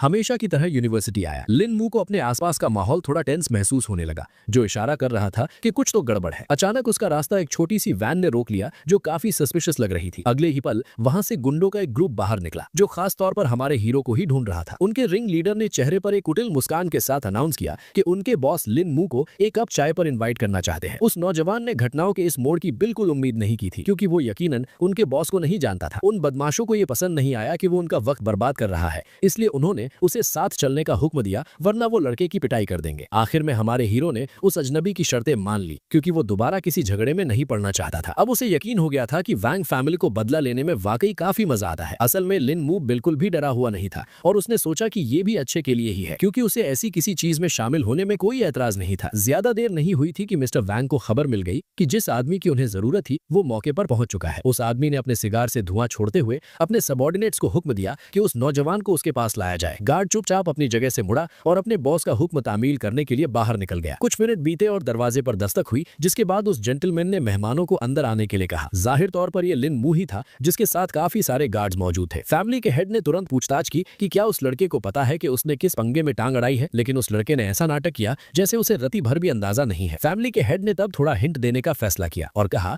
कि वैंग डोंग उसका बेटा है। उस लड़के ने बेखौफ होकर सुझाव दिया कि पिटे हुए बच्चे ने अपने बूढ़े बाप से शिकायत की होगी, जो अब बदला लेना चाहता है। वो आदमी हमारे हीरो की इस हिम्मत पर बस हंस दिया, क्योंकि उसके सामने किसी ने भी आज तक एक नामी गिरामी जेंटलमैन से इस तरह बात करने की जुर्रत नहीं की। उसने कहा कि वो लिन फैमिली की वजह से उसकी थोड़ी इज्जत करेगा, इसलिए जैसे ही वो उस नौजवान की नसें फाड़ देगा वो उसे जाने देगा। प्रोटैगनिस्ट अपनी जगह से 1 इंच भी नहीं हिला और सोचने लगा कि अगर वो पीछे नहीं हटा तो क्या होगा। तभी ये गार्ड ने उस लड़के के कंधे पर हाथ रखा और सलाह दी कि पहले से खराब सिचुएशन को और मुश्किल ना बनाए। लिन मू को बिल्कुल अच्छा नहीं लगा कि कोई उससे ऐसे ट्रीट करे, इसलिए उसने वैंग फैमिली के उस सबऑर्डिनेट को कोहनी दे मारी। उसने उस गार्ड का हाथ पकड़ा जो उसे सीधा करने वाला था और जोर देकर कहा कि यहाँ हम लोग बात कर रहे हैं, इसलिए किसी को बीच में टांग नहीं अड़ानी चाहिए। प्रोटैगनिस्ट इतना ज्यादा ताकतवर था कि वो आसानी से किसी भी एक्सपीरियंस्ड वाले फाइटर को भी उठाकर फेंक सकता था। आखिर में वो सबऑर्डिनेट इतनी जोर से गिरा कि उसके नीचे रखी टेबल ही टूट गई। मिस्टर वैंग ने तुरंत नोट किया कि उस नौजवान के पास काफी अच्छी टेक्निक्स है। साथ ही उन्हें यकीन था कि जब कई सारे फाइटर्स एक साथ उस पर हमला करेंगे तो लिन मू उनका मुकाबला नहीं कर पाएगा। खुद उस लड़के का फाइटिंग स्पिरिट कम नहीं हुआ था, इसलिए उसके चेहरे पर अभी भी मुस्कान बनी हुई थी। वो आदमी उस नौजवान की ऐसी गुस्ताखी देखकर बेहद गुस्से में था, इसलिए उसने अपने आदमियों को हुक्म दिया कि इसके टुकड़े टुकड़े कर दो। हमारे हीरो ने अपने सारे ओपोनेंट्स से कहा कि वो एक साथ हमला करें, क्योंकि उनके पास इस लड़ाई के लिए ज्यादा वक्त नहीं है। वो फाइटिंग स्टैंड्स में आ गया, क्योंकि वो जल्द से जल्द सारे गार्ड्स को निपटाकर उनके बॉस तक पहुंचना चाहता था। सबने लिन मू पर अटैक करना शुरू कर दिया, लेकिन उसने बड़ी महारत से हर एक विरोधी को एक ही सटीक वार में ढेर कर दिया। सिर्फ 10 सेकंड के अंदर प्रोटैगनिस्ट ने हर एक गार्ड का काम तमाम कर दिया और अब वो बड़े आराम से अपना सूट ठीक कर रहा था। मिस्टर वैंग घटनाओं के इस मोड़ से हक्के बक्के रह गए, क्योंकि उन्हें अपने सबऑर्डिनेट्स की ताकत पर पूरा भरोसा था। उस नौजवान ने उनसे पर्सनली बात करने का ऑफर दिया, क्योंकि उन्होंने और उनके बेटे ने उसका बहुत ज्यादा वक्त बर्बाद किया है, जिसकी भरपाई किसी न किसी तरह तो करनी पड़ेगी। वो आदमी डर के मारे कांप रहा था, इसलिए उसने कहा कि ये सिर्फ उनकी गलती थी और मुआवजे के तौर पर $20 मिलियन का ऑफर दिया। लिन मू को ऐसा कोई पैसा नहीं चाहिए था जो गलत तरीके से कमाया गया हो। वो डरा हुआ बूढ़ा आदमी साबित करने के लिए बेताब था कि ये सारा पैसा पूरी तरह साफ सुथरे तरीके से कमाया गया है। प्रोटैगनिस्ट ने मिस्टर वैंग पर भरोसा करने का फैसला किया और अपनी जैकेट की पॉकेट में हाथ डाला। उसने अपना क्रेडिट कार्ड उस आदमी को थमाया और कहा कि जितनी रकम चाहिए वो इसमें ट्रांसफर कर दे। उस बूढ़े को अपना वादा पूरा करने में कोई एतराज नहीं था, लेकिन ऐसा करने के लिए उसे कंप्यूटर की जरूरत थी। लिन मू ने उसे वर्क डेस्क तक जाने दिया, तो मिस्टर वैंग ने जल्दी से जरूरी इन्फॉर्मेशन डाली और रिपोर्ट दी कि सब कुछ रेडी है। उस आदमी ने डेमोन्स्ट्रेट किया कि पैसा हमारे हीरो के कार्ड में जा चुका है और उसे पर्सनली चेक करने का ऑफर दिया। लड़के ने कोऑपरेशन के लिए उसे थैंक यू कहा और इसी बीच वो बूढ़ा आदमी खुद चुपके से अपनी डेस्क की नाइट स्टैंड्स में से एक में हाथ डाल रहा था। मिस्टर वैंग ने लिन मू से नजरें नहीं हटाई और उससे कहा कि अब वो आराम से अपना वक्त ले सकता है। उसके हाथों में पहले से ही गन थी और उसने उस नौजवान को बातचीत के लिए थोड़ा और वक्त ऑफर किया। बंदूक की नली देखकर प्रोटैगनिस्ट तुरंत खामोश हो गया और वो बूढ़ा सोचने लगा कि आखिर वो इतना अचानक चुप क्यों हो गया। उस आदमी ने नोट किया कि वो लड़का पहले अपने आप में कितना कूल बन रहा था, लेकिन एक ही पल में उसकी सारी हिम्मत कहीं गायब हो गई। लिन मू अभी भी अपने मेन ओपोनेंट से बिल्कुल नहीं डरा था, इसलिए उसके चेहरे पर फिर से एक शानदार मुस्कान आ गई। उसने अचानक उस टेबल को पलट दिया जिस पर मिस्टर वैंग बैठे थे, ताकि उनका बैलेंस बिगड़ जाए। फैमिली का हेड ऐसे डेवलपमेंट के लिए तैयार नहीं था, इसलिए वो अपने हाथों में गन नहीं संभाल पाया। हमारे हीरो ने पूछा कि क्या ये सब करने का कोई फायदा था, और बताया कि उस आदमी ने खुद अपनी कब्र खोल ली है। अब वो बूढ़ा अपनी सफाई देने की कोशिश कर रहा था और बोला कि ये बस एक छोटी सी मिसअंडरस्टैंडिंग थी और वो खुद लिन मू से बात करना चाहता था। उस नौजवान को यकीन था कि उन दोनों के बीच भरोसे का तो सवाल ही पैदा नहीं होता, इसलिए वो मिस्टर वॉन्ग के साथ बातचीत में पढ़ना भी नहीं चाहता था।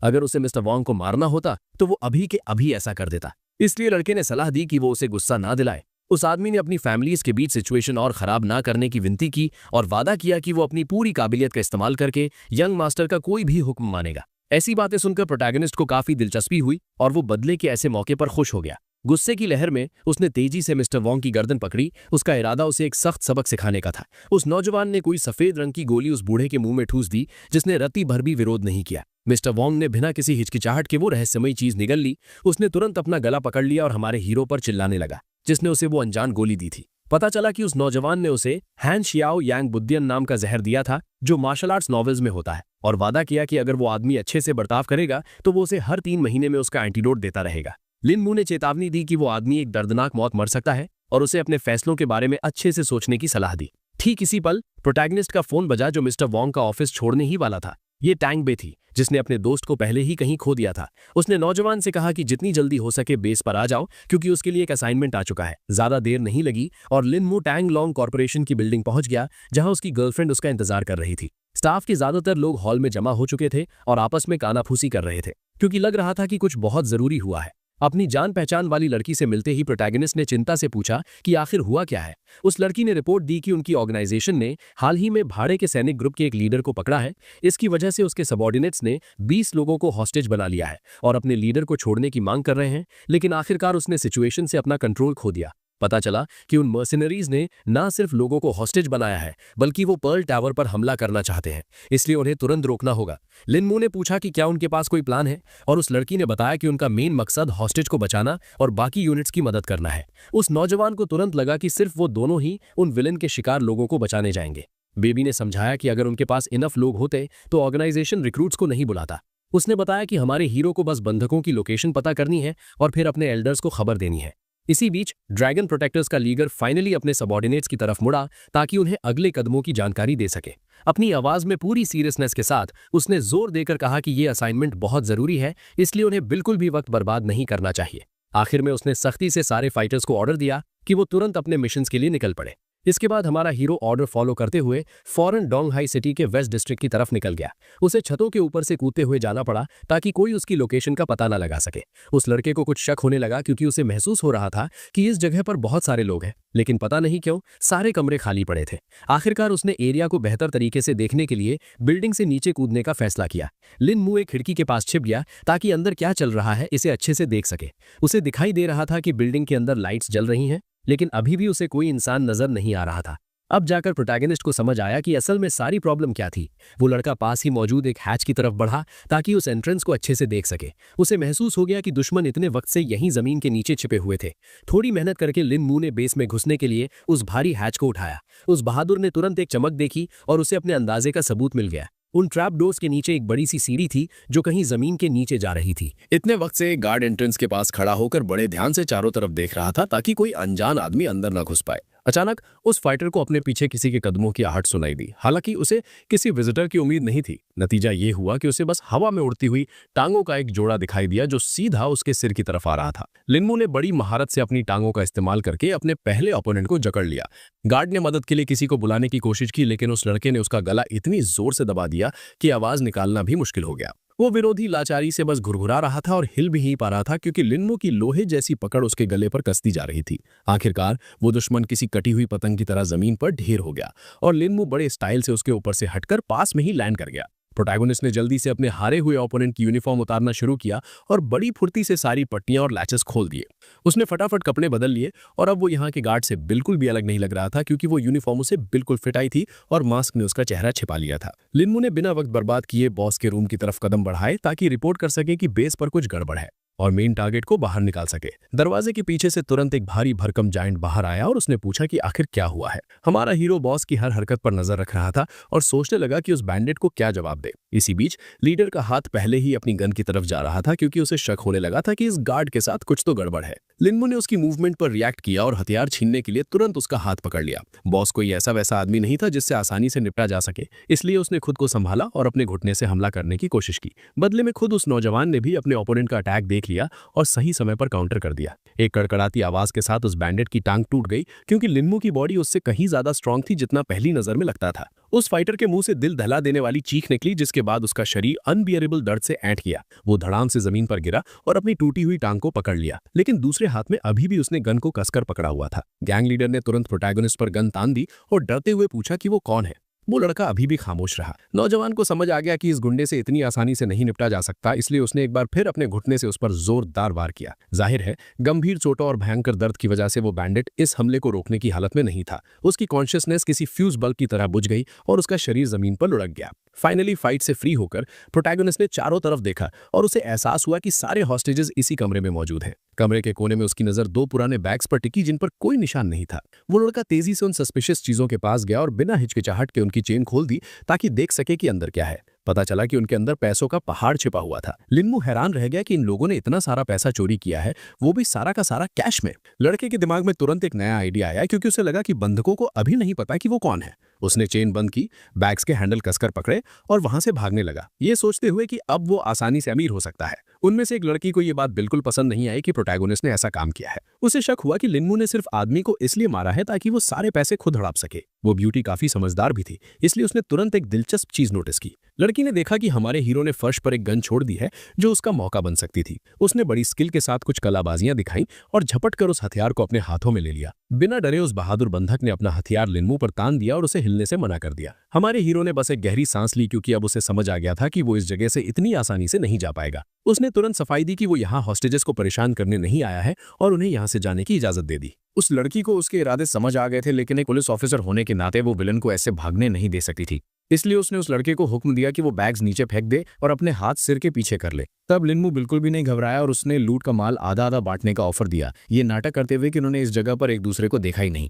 वो हॉस्टेज अभी भी इतनी आसानी से हार मानने वाली नहीं थी, इसलिए उसने एक बार फिर अपना ऑर्डर दोहराया कि बैग्स नीचे रख दो वरना वो गोली चला देगी। प्रोटैगनिस्ट समझ गया कि इस ऑफिसर के साथ मजाक का टाइम खत्म हो चुका है, इसलिए उसने सारे पैसे फर्श पर फेंक दिए। इसी बीच उस लड़की ने एक बंधक की तरफ देखा और उससे अपनी बेल्ट उतारने को कहा ताकि वो विलन के हाथ बांध सके। उसी वक्त वो नौजवान फर्श पर बैठ गया और ऐसा दिखाया जैसे उसने अपनी किस्मत मान ली हो। जाहिर है हमारे हीरो ने पहले ही एक नया प्लान सोच लिया था, इसलिए वो बस हमला करने के सही मौके का इंतजार कर रहा था। उसे उस आदमी को रोकने के लिए बस एक सटीक मूवमेंट की जरूरत थी जो उसे बांधने आ रहा था। सिर्फ एक सेकंड में लिन मू इस तरह पलटा कि वो उस हॉस्टेज को एक ढाल की तरह इस्तेमाल कर सका।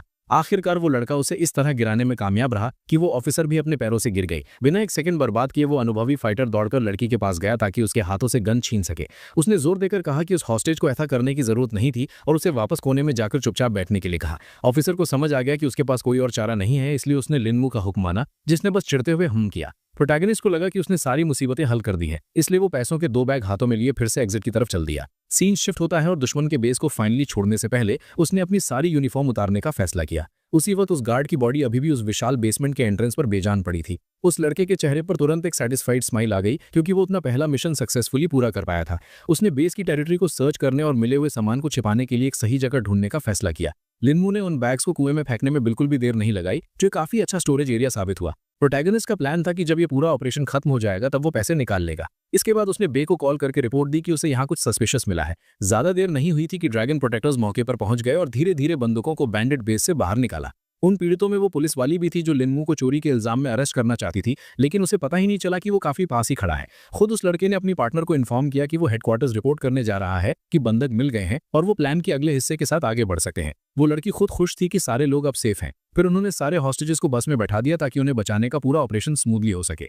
कुछ देर के लिए तांग में बचाए गए लोगों के साथ जा रहे ट्रांसपोर्ट को घूरते हुए हालिया घटनाओं पर विचार करने लगी। लेकिन उसने कहा कि मिशन अभी खत्म नहीं हुआ है क्योंकि बंधकों ने बताया कि अंदर कुछ तो सस्पिशियस थी। प्रोटैगनिस्ट को कुछ शक होने लगा, इसलिए उसने पूछा कि लोग किस बारे में बातें कर रहे हैं। पता चला कि वो लोग पहले ही बता चुके थे कि 2 मर्सनरीज आपस में भिड़ गए थे, लेकिन जब तक ड्रैगन प्रोटेक्टर्स वहां पहुंचे 2 लोग पहले ही ढेर हो चुके थे। मेन प्रॉब्लम ये थी कि उन्हें वो बैंडिट्स का पैसा कहीं भी नहीं मिल रहा था। ये बात तो साफ थी कि जिसने भी उन मर्सनरीज को बेहोश किया था वो कोई एक्सपर्ट ही था, क्योंकि ऐसा लग रहा था जैसे उसके ओपोनेंट्स को संभलने का मौका तक नहीं मिला। वो लड़की अपने सुपीरियर्स को रिपोर्ट करने वाली थी कि बैंडिट्स के बीच इस लेवल का कोई मास्टर मौजूद था। लिन मू, जो पूरी सच्चाई जानता था, बस मुस्कुराया और इस बात से सहमत हो गया कि यहाँ कोई असली एक्सपर्ट आया था। सारी छानबीन के बाद हमारे हीरोज मिशन के रिजल्ट्स रिपोर्ट करने के लिए अपनी ऑर्गेनाइजेशन के बेस पर गए। उस लड़के ने रिपोर्ट दी कि उसे कुछ काम निपटाना है और तांग बे को अलविदा कहा। वो जल्दी से ड्रैगन डिफेंडर्स के बेस से निकला और अपने लिए एक टैक्सी रोकी। प्रोटैगनिस्ट जल्दी से कार की पिछली सीट पर कूदकर बैठ गया और ड्राइवर से उसे पिंग जैंग डिस्ट्रिक्ट ले जाने के लिए कहा। लोकेशन पर पहुंचने के बाद उसने ड्राइवर को कुछ पैसे दिए और उसे वहीं इंतजार करने को कहा ताकि वो जल्दी से जाकर अपने कुछ कपड़े ले सके। उस आदमी ने लिन मू की बात सुनी ताकि वो शांति से अपने काम कर सके। ड्राइवर ने कस्टमर का इंतजार करते हुए टाइम पास करने के लिए सिगरेट पीने का फैसला किया। कुछ मिनटों बाद वो लड़का वापस आया और उसने डिक्की खोलने के लिए कहा ताकि वो अपना सामान अंदर रख सके। टैक्सी ड्राइवर को अभी भी कुछ शक नहीं हुआ, इसलिए उसने जल्दी से बटन दबाया और अपने पैसेंजर की रिक्वेस्ट पूरी कर दी। प्रोटैगनिस्ट ने बिल्कुल भी वक्त बर्बाद नहीं किया और फुर्ती से पैसों से भरे 2 भारी बैग्स अंदर रख दिए। दांतों में सिगरेट दबाए ड्राइवर ने नोट किया कि अपने सो कॉल्ड कपड़े लेने के बाद वो लड़का बहुत खुश लग रहा है। लिन मू जवाब में बस हंसा, लेकिन उसने मन ही मन सोचा कि 10 मिलियन यूरो के लिए इसके अलावा और क्या रिएक्शन हो सकता है। सीन शिफ्ट होता है और इसी बीच मिस्टर वैंग को उस अनजान गोली से जहर दिए जाने के बाद अपने बॉडी चेकअप की रिपोर्ट मिल चुकी थी। सबऑर्डिनेट ने उन्हें एक लिफाफा दिया और बताया कि इसमें लिखा है कि उस आदमी को कोई जहर नहीं दिया गया था। डॉक्टर का कहना था कि वो पूरी तरह हेल्दी है और उनकी बॉडी में कोई दिक्कत नहीं होनी चाहिए, लेकिन अभी भी एक छोटी सी कमी थी। मिस्टर वैंग अपने सबऑर्डिनेट की बात और आगे नहीं सुनना चाहते थे और उन्होंने अकेले रहने के लिए कहा। वो अपने गुस्से को कंट्रोल नहीं कर पा रहे थे क्योंकि उन्हें शक होने लगा था कि लिन मू ने बस उन्हें बेवकूफ बनाया है। ठीक उसी पल फोन की अचानक बजने वाली घंटी से उनके ख्यालों का सिलसिला टूट गया। उस आदमी की नजर तुरंत अपने स्मार्टफोन की स्क्रीन पर गई,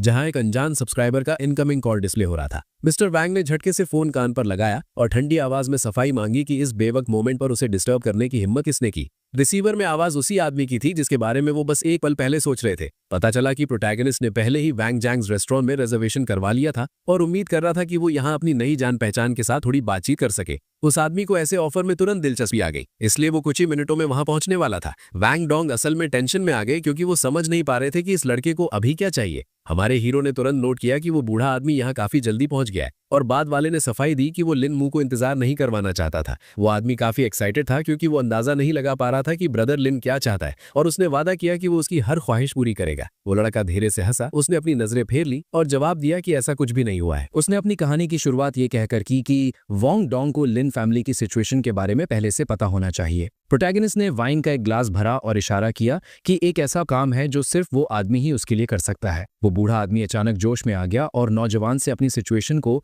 और डिटेल में बताने के लिए कहा। लिन मू ने एक्सप्लेन किया कि उसके पास कुछ कैश है, लेकिन वो उन पैसों को सीधे तौर पर इस्तेमाल नहीं कर सकता। वो नौजवान समझता था कि मिस्टर वैंग एक बिजनेसमैन है और इसलिए अगर वो अपना प्रपोजल सही तरीके से रखे तो वो उसके प्लान्स में एक मददगार साथी साबित हो सकते हैं। वो बूढ़ा फौरन समझ गया कि प्रोटैगनिस्ट क्या कहना चाह रहा है और उसने नोट किया कि उसके पास ज्यादा काम की स्किल्स तो नहीं है, लेकिन बिजनेस उसकी ताकत है। उसने तुरंत पूछा कि लिन मू के पास एग्जैक्टली कितने पैसे हैं। प्रोटैगनिस्ट ने कॉन्फिडेंस के साथ कहा कि उसके पास 20 मिलियन है और वो उम्मीद करता है कि वैंग किसी तरह इस रकम को और बड़ी रकम में बदल दे। उस आदमी के लिए ये कोई बड़ी बात नहीं थी, इसलिए उसने लड़के से कहा कि वो थोड़ा आराम करे और उस पर भरोसा रखे। लिन मू ने अपना गिलास उठाया और नोट किया कि ऐसे में उसे पहले अपने साथी से मिलना होगा। वैंग डोंग ने भी अपना गिलास पकड़ा और खुशी से जवाब दिया कि इसमें कोई प्रॉब्लम नहीं होगी। उस बूढ़े से मिलने के बाद हमारा हीरो तुरंत हॉस्टल गया, जो अब उसका पक्का ठिकाना बन चुका था। वो अपने लैपटॉप पर बैठ गया जबकि उसके रूममेट्स यूनिवर्सिटी जाने के लिए तैयार हो रहे थे।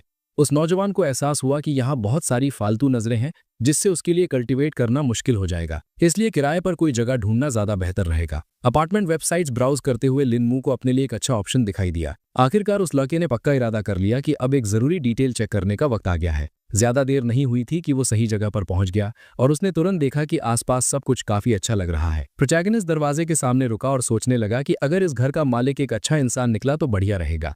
अपनी सारी एक्साइटमेंट को एक तरफ रखकर लड़के ने सही बटन दबाया और एक जोर की घंटी बजी। घर के पिछले हिस्से से कहीं लैंडलॉर्ड की आवाज आई, जिसने उसे थोड़ी देर इंतजार करने के लिए कहा। कुछ सेकंड्स बाद एक बहुत ही कम उम्र का लड़का दरवाजे से बाहर आया और पूछा कि लिन मू किसे ढूंढ रहा है। हमारा हीरो थोड़ा हैरान था, लेकिन उसने एक्सप्लेन किया कि उसने इंटरनेट पर देखा था कि ये घर किराए के लिए खाली है। अब उस नौजवान को इस अचानक आए मेहमान के आने की वजह समझ आ गई। लिन मू ने बदले में अपना सिर हिलाकर अपने इरादों की पुष्टि की और तुरंत मंथली फीस के बारे में पूछताछ की। मालिक ने सारी डिटेल्स सड़क पर डिस्कस ना करने का फैसला किया और लड़के को अंदर आने और जगह देखने का ऑफर दिया, जिसके बाद वो लोग प्राइस की बात करेंगे। प्रोटैगनिस्ट ने कोई एतराज नहीं किया, इसलिए वो चुपचाप अपने गेस्ट स्लीपर्स पहनकर घर के मालिक के पीछे चल दिया।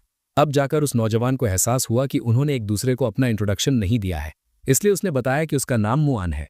लड़के ने बड़े शांत और सदे हुए अंदाज में जवाब दिया कि उसका नाम लिन मू है। मुआन ने उसे तुरंत वार्न कर दिया कि ऊपर 2 और लोग रहते हैं, इसलिए सिर्फ एक कमरा खाली बचा है। उसने उसे वो जगह दिखाई जो किराए पर दी जानी थी और बताया कि इसकी कीमत $1200 महीना है, लेकिन उसे पूरे साल के पैसे एक साथ देने होंगे। हमारा हीरो ऐसी शर्तों को मानने की जल्दी में नहीं था, क्योंकि उसे लगा कि एक छोटे से कमरे के लिए ये कीमत बहुत ज्यादा है। मालिक अपने क्लाइंट के साथ ज्यादा नहीं चिपका और तुरंत हिंट दिया कि पास में ही ऐसे कमरे हैं जो सिर्फ कुछ $100 महीना में मिल जाएंगे। तभी दरवाजे के बाहर किसी की आवाज सुनाई दी, जिसने तुरंत नोट किया कि एक और जेली मैन आ गया है। हालांकि मुआन को पैसों की कोई खास जरूरत नहीं थी।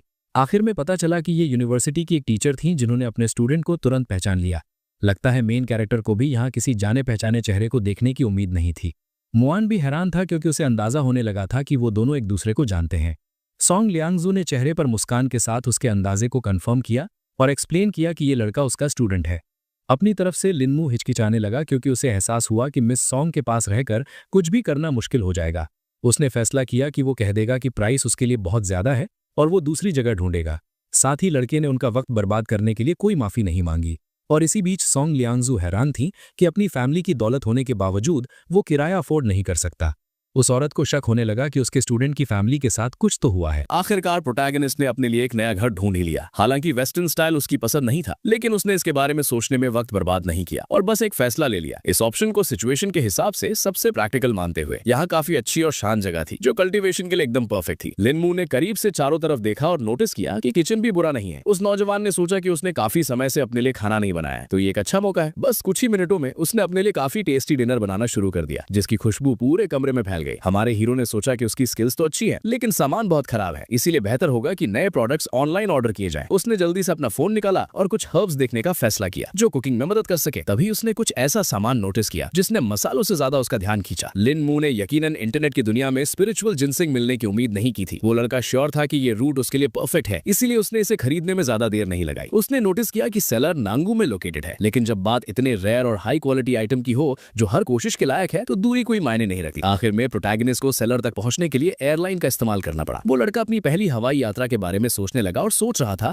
कि बोर्ड पर एक्सपीरियंस कैसा होता है। रास्ते में उसे अचानक टिकट याद आया और एक पल के लिए रुकते हुए उसने अपनी जेब में हाथ डाला ताकि देख सके कि उसकी सीट एग्जैक्टली कहां है। प्रोटैगनिस्ट के पास पहले से ही टिकट का इलेक्ट्रॉनिक वर्जन था, इसीलिए वो अपने फोन पर सारी इंफॉर्मेशन देख पा रहा था। वो खुश था कि पूरी कंपनी उसके पीछे खड़ी है, क्योंकि बैंक ने उसके लिए प्लेन और बाकी सारी चीजें तैयार रखी थी। लुआ बुन, जो हाक ऑफ से बिलोंग करती थी, पहले से ही बोर्ड पर बैठी थी। धीरे धीरे बाकी पैसेंजर्स भी अपनी सीटें लेने लगे, जिससे उनके चारों तरफ एक धीमी धीमी बातचीत शुरू हो गई। वो लड़की ये नोटिस करके हैरान थी कि प्लेन में एक और पैसेंजर आया है, जिसे देखने की उसने यकीनन उम्मीद नहीं की थी। उसे यकीन था कि पूरा प्लेन पूरी तरह उनकी कंपनी के डिस्पोजल पर है, लेकिन ऐसा नहीं निकला। एक एम्प्लॉय ने बताया कि बोर्डिंग से पहले एयरलाइन ने कहा था कि उन्हें एक और वीआईपी के लिए एक और सीट चाहिए। लुइशन को अभी भी समझ नहीं आ रहा था कि क्या चल रहा है, लेकिन उसने एयरलाइन के इस फैसले पर कोई ऑब्जेक्शन नहीं किया। असल में उसे बिल्कुल आइडिया नहीं था कि मेन कैरेक्टर कितना इंपॉर्टेंट है। अपनी तरफ से लिन मू ने जितना हो सके फ्रेंडली एक्ट करने का फैसला किया, इसलिए उसने चेहरे पर स्माइल के साथ बाकी पैसेंजर्स को ग्रीट किया। फिर वो अपनी रिजर्व्ड सीट पर बैठ गया और बिल्ट इन टच स्क्रीन के फंक्शंस देखने लगा। वो लड़की खामोश थी, लेकिन इस दौरान वो लगातार अपने इस अनएक्सपेक्टेड मेहमान के लुक्स और बिहेवियर को बड़े गौर से देख रही थी। उसके कोवर्कर ने ऑफर दिया कि अगर ये सुपरवाइजर को सूट नहीं करता तो वो एयरलाइन से बात कर सकता है, लेकिन वो इसके साथ पूरी तरह कूल थी, तो उसने जवाब दिया कि सब ठीक है। लुई यून ने मजाक में पॉइंट आउट किया कि बाकी वीआईपीज के मुकाबले हमारे हीरो में कुछ तो इंटरेस्टिंग है। काफी जल्दी प्लेन अपनी डेस्टिनेशन पर पहुंच गया और एयरपोर्ट पर सक्सेसफुली लैंड कर गया। बोर्ड से नीचे उतरने वाला सबसे पहला इंसान लिन मू था, जो अपना काम जल्द से जल्द निपटाना चाहता था। वो लड़की हैरान और थोड़ी ऑफेंडेड थी कि वो चला गया और उसने बात तक नहीं की। एम्प्लॉय मिस लो को कुछ सलाह देना चाहता था, लेकिन अंत में उसके पास अपना सेंटेंस पूरा करने का वक्त ही नहीं बचा। बॉस ने जल्दी से जवाब दिया कि उसकी कोई जरूरत नहीं है, क्योंकि इस तरह की सिचुएशन उसके लिए नई नहीं है। सीन शिफ्ट होता है और इसी बीच ऑक्शन, जिसमें वो सबसे अनोखा प्लांट फीचर किया जा रहा था, पहले से ही पूरे फुल स्विंग में था। प्रेजेंटर इस बारे में बात कर रहा था कि इसे एक बॉटनिस्ट ने आइडेंटिफाई किया है और प्रोफेशनल्स ने इसका इवैल्यूएशन किया है, तो बहुत सारी फायदेमंद क्वालिटीज को ऑफिशियली कंफर्म किया गया है। यही वजह है कि इस आइटम की स्टार्टिंग प्राइस $15,000 रखी गई थी। मेन कैरेक्टर को ये रकम सुनकर हंसी आ गई। उसे लगा कि इन लोगों को जिनसेंग की पूरी वैल्यू का रत्ती भर भी अंदाजा नहीं है।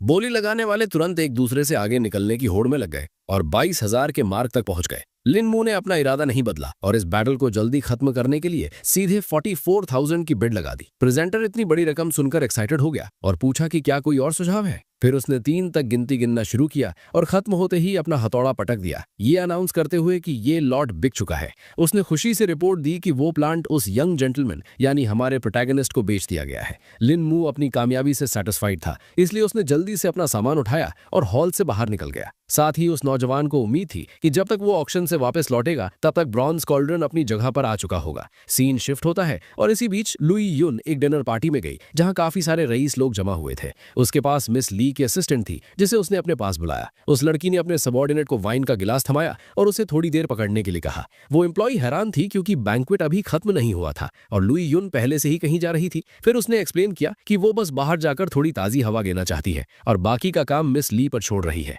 आखिरकार वो लड़की अपनी कार में बैठ गई और खुश होने लगी कि वो फाइनली आजाद है। उसी वक्त उसे एहसास हुआ कि ये आजादी सिर्फ एक इल्यूजन है और ये 100% नहीं हो सकती। बॉडीगार्ड्स अभी भी लुई जुन को फॉलो कर रहे थे, लेकिन वो समझती थी कि ये सब बस उसकी सेफ्टी के लिए है। हालांकि 5 स्पेशल फोर्सेस का होना कुछ ज्यादा ही था। तभी अचानक उस लड़की के दिमाग में प्लान आया तो उसके चेहरे पर तुरंत एक शातिर मुस्कान आ गई। उसने मौका देखते ही गार्ड्स को अपनी पूंछ से हटाने का फैसला किया, इसलिए उसने अपनी पूरी ताकत से गैस पेडल दबा दिया। बॉडीगार्ड्स तुरंत समझ गए कि उनकी वार्ड क्या करने वाली है और जितनी जल्दी हो सके उसके पीछे भागे। गाड़ियां तुरंत अपनी जगह से हिली और पूरी स्पीड के साथ उस बेलगाम लुई युन के पीछे उड़ चली। बदले में खुद उस लड़की को लगा कि उसका शातिर प्लान शायद काम नहीं कर पाया। थोड़ा आगे ड्राइव करने के बाद उसे लाल ट्रैफिक लाइट पर रुकना पड़ा। आखिर में लुई युन ने सड़क के रूल्स को फॉलो न करने का फैसला किया और तेजी से राइट टर्न ले लिया। एक गार्ड पीछा करना जारी रखना चाहता था, लेकिन उसका साथी ड्राइवर लाल बत्ती पार नहीं कर सका था। रियर व्यू मिरर में उस लड़की ने देखा कि उसका प्लान आखिरकार काम कर गया है, इसलिए वो शैतानी हंसी।